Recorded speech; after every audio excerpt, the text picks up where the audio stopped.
நாளைக்கு முன்னாடி இந்த வீடியோ வந்து பார்த்தீங்கன்னா ரொம்பவே வைரல் ஆகிட்டு இருந்துச்சு. இந்த வண்டியை நீங்கள் பார்த்ததையுமே என்னடா ஒரு எலக்ட்ரிக் கார் இப்படி தீப்பிடிச்சு எரியுதுன்னு நம்ம நினச்சிருப்போம். இந்த கார் வந்து பார்த்தீங்க அப்படின்னா மகேந்திராவிலிருந்து புதுசாக லான்ச் ஆகி ரொம்பவே சக்ஸஸாக பேசப்பட்ட, அதாவது டெஸ்லாக்கே போட்டியாக நாங்கள் வந்துட்டோம் அப்படின்னு பேசப்பட்ட ஒரு கார் தான் இந்த BE6 அப்படிங்கிற இந்த மாடல் கார்ஸ்லாம். மகேந்திரா எலக்ட்ரிக்கில் நிறைய மாடல் வந்து லான்ச் ஆச்சு, டெஸ்லாக்கு போட்டியாக இருப்போம் அப்படிங்கிற அளவுக்குலாம் லான்ச் ஆச்சு. ஆனால் இந்த ரோட்டில் ஃபயர் ஆனோடனே இந்த எலக்ட்ரிக் வெஹிக்கிள்லாம் அவ்வளவுதான்ப்பா, இந்தியன் ப்ராடக்ட்லாம் இவ்வளோ சீப்பாக தான் இருக்கும், இந்த எலக்ட்ரிக் பேட்டரிலாம் இப்படி தான் வெடிக்கும் அப்படின்னு சொல்லிட்டு நிறைய ரூமர்ஸ் வந்து கிளம்ப ஆரம்பிச்சிச்சு. நான் ஏன் ரூமர்ஸ்ன்னு சொல்கிறேன் அப்படின்னா, இந்த வண்டி எரிஞ்சதுக்கும் இந்த எலக்ட்ரிக் பேட்டரிக்கும் எந்த ஒரு சம்மந்தமுமே இல்லை. சொல்லப்போனால் அந்த வண்டியில் பேட்ரி வந்து எரியவே இல்லை. இது எதனால் நடந்துச்சு அப்படின்னா, அந்த கார் ஓட்டின டிரைவர் பண்ண ஒரு சின்ன தப்புனால தான் இந்த மாதிரி ஒரு ஃபயர் ஆக்சிடென்ட் வந்து நடந்திருக்கு. அந்த தப்பு அந்த டிரைவர் மட்டும் இல்லை, எலக்ட்ரிக் கார் வச்சுருக்க, எலக்ட்ரிக் ஸ்கூட்டர் வச்சுருக்க நம்மளும் நிறைய பேர் அந்த தப்பை வந்து நம்ம பண்ணிக்கிட்டு தான் இருப்போம். அது என்ன தப்பு, எதனால் இப்படி ஆச்சு அப்படிங்கிறத பற்றி தான் நாம் இந்த வீடியோவில் பார்க்க போகிறோம். நான் உங்கள் மோகன், வெல்கம் டு மோகோ விலாக்ஸ். இந்த ஆக்சிடென்ட் வந்து பார்த்தீங்க அப்படின்னா உத்தரப்பிரதேசத்தில் ஒரு இடத்துல நடக்குது. இந்த மாதிரி பைபாஸில் அந்த கார் போயிட்டு இருக்க திடீர்னு ஃபயர் ஆகிடுச்சு. ஆனால் அந்த ஃபயரான தெரிஞ்சுக்கிட்டவங்க அந்த காரை அப்படியே நிறுத்திட்டு கீழே இறங்கிட்டாங்க. இறங்கி வெளியே வந்துட்டாங்க. உள்ள எந்த ஒரு உயிர் சேதமும் நடக்கலை. இந்த BE6 அப்படிங்கிற இந்த மாடல் வந்து பார்த்திங்கன்னா, அதாவது மற்ற கார் எல்லாமே அவங்களோட எக்ஸிஸ்டிங் மாடல்லேருந்து அதில் மோட்டரையும் பேட்டரியும் வச்சு ஒரு ஈவியாக கொடுத்தாங்க. அதாவது இப்போ உதாரணத்துக்கு பார்த்தீங்கன்னா Tata Nexon EV, Tata safari EV அப்படின்ட்டு அவங்க ஆல்ரெடி வச்சுருந்த மாடலை தான் ஈவின்னு மாற்றி அதில் பேட்டரியும் மோட்டரும் வச்சு கொடுத்தாங்க. ஆனால் மகேந்திரா மட்டும்தான் நாங்கள் புதுசாக கொண்டு வருவோம் அப்படின்னு முயற்சி பண்ணி இதுக்காக நிறைய டிசைனர்ஸ்லாம் வந்து வெளிநாட்டிலேருந்து எடுத்துகிட்டு வந்து பார்ன் எலக்ட்ரிக் அப்படின்னு சொல்லிட்டு நாங்கள் எலக்ட்ரிக்காக பிறந்திருக்கோம் அப்படிங்கிற மாதிரியெல்லாம் கொண்டு வந்தாங்க. ஆனால் அதே மாதிரி டிசைன் வைஸும் பார்த்திங்கன்னா ரொம்பவே சூப்பராக இருந்துச்சு. இந்த பேட்மேன் வெர்ஷன் அப்படிங்கிற இந்த பிளாக் மேட் கார்லாம் வந்து பார்த்திங்கன்னா ரொம்பவே டிசைனில் சூப்பராகவே இருந்துச்சு. இதில் ஏஆர் ரஹ்மான்லாம் வச்சு மியூசிக்ஸ்லாம் போட்டு நிறைய டிஃப்ரெண்ட்டாக என்னென்ன பண்ண முடியுமோ எல்லாமே கொண்டு வந்தாங்க. சேஃப்டிலையும் இவங்க ரொம்பவே ஸ்ட்ராங்காக தான் இருக்கிறோம் அப்படின்னு சொல்லிட்டு நம்பிட்டு இருந்தாங்க.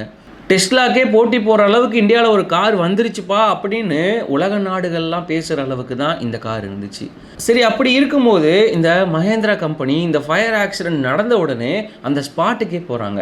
அங்கே போயிட்டு இந்த கார் எதனால் இப்படி ஆச்சு அப்படின்னு சொல்லிட்டு அவங்க ட்ரேஸ் பண்ணி பார்த்துருக்காங்க. அவங்க அங்கே போன அதை அவங்களுக்கு மிகப்பெரிய ஒரு ஷாக் இருந்துச்சு. அது என்னன்னு கேட்டிங்க அப்படின்னா, அந்த காரில் இருக்க பேட்டரியும் மோட்டரும் கொஞ்சம் கூட டேமேஜ் ஆகலை, ஃபயர் ஆகலை. சரி, அப்படின்னா அந்த பேட்டரியும் ஒன்றும் ஃபயர் ஆகலை, மோட்டரும் ஃபயர் ஆகலை, அப்புறம் எதனால் இப்படி ஃபயர் ஆயிடுச்சுன்னு பார்த்தா அந்த வண்டியில் இருக்க பேட்டரியும் மோட்டரும் தவிர மற்ற எல்லா இடமும் எரிஞ்சிருச்சு. அதாவது அதில் பிளாஸ்டிக் பாடி, அந்த லெதர்லாம் இருக்கும் இல்லையா, ஷீட்லாம் வந்து பார்த்திங்கன்னா அதில் வந்து ஸ்பாஞ்ச் தான் இருக்கும் இல்லையா, அது வந்து நல்லா எரியக்கூடிய தன்மையில் இருக்கும். அதனால் ஃபயர் ஆச்சுன்னா அதுதான் நல்லா கொழுந்து விட்டு எரியும். ஆனால் இந்த வீடியோவில் பார்த்தீங்க அப்படின்னா பேட்டரி எப்படி எரியுமோ அந்த மாதிரி தான் எரிஞ்சிட்டு இருந்துச்சு.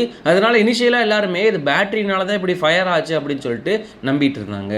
ஆனால் இதனால இல்லை, இது வந்து வேற ஏதோ இஷ்யூனால தான் இப்படி ஃபயர் ஆயிருக்கு அப்படின்னு சொல்லிட்டு மகேந்திரா என்ன பண்ணுச்சு அப்படின்னா, அதில் இருக்க அந்த கண்ட்ரோல் யூனிட்டை எடுத்து டெஸ்ட் பண்ணி பார்க்கலான்ட்டு அவங்க வந்து அந்த ரிவர்ஸ் டெஸ்ட் பண்ணி பார்த்துருக்காங்க.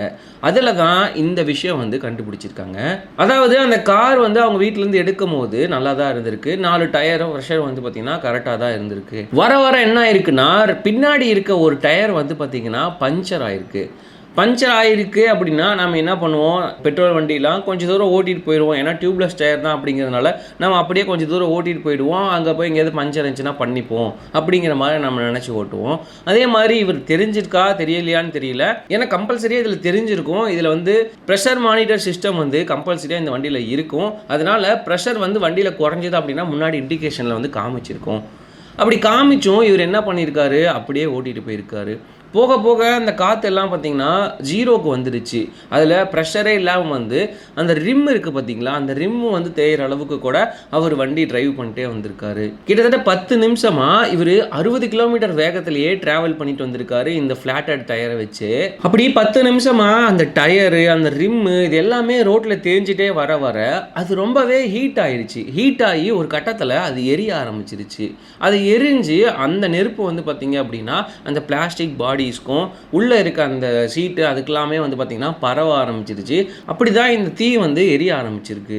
என்னப்பா இந்த மாதிரி டயர் வந்து இவ்வளோ தூரம் ஃப்ளாட் ஆகி ஓடி இருக்கு, இந்த காரில் வந்து பார்த்திங்கன்னா இது ஒரு சாதாரண காரில், இது ஒரு ஸ்மார்ட் காரு, அதில் வந்து பார்த்திங்கன்னா இந்த ட்ராக்ஷன் கண்ட்ரோல் சிஸ்டம் இருக்கும், எலக்ட்ரானிக் ஸ்டெபிலிட்டி இருக்கும், அதெல்லாம் இருந்தும் இந்த கார் வந்து ஏன் இப்படி போச்சு அப்படின்னு தானே எல்லாரும் யோசிப்பாங்க.